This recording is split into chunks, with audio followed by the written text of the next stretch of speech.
Hey guys, this is open box review and quality test for BASENOR Windshield Sunshade for Tesla Model Y. My Model Y is 2025. It fits perfectly. Open the package, you can see the illustration menu and also a warm for thank you letter, illustrated warranty. Let's pull this sunshade out. Even for the package itself is pretty good, very good quality of Velcro.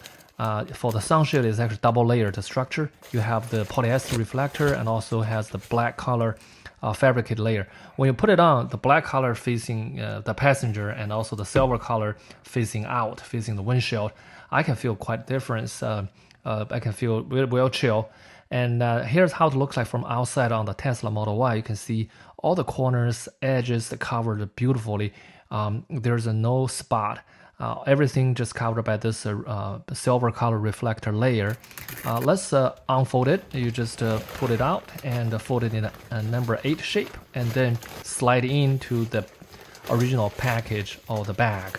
It's a pretty good and also sealed Velcro, and you get it. It's a very compact size. There are several places you can put in the car. I normally slide in on the right side of my passenger seat, or you can put it on the passenger side of the door. There's a little hidden chamber. I can put it on, no problem. Overall, very good quality. I like a double layer reflector. 5-star from me. Thank you.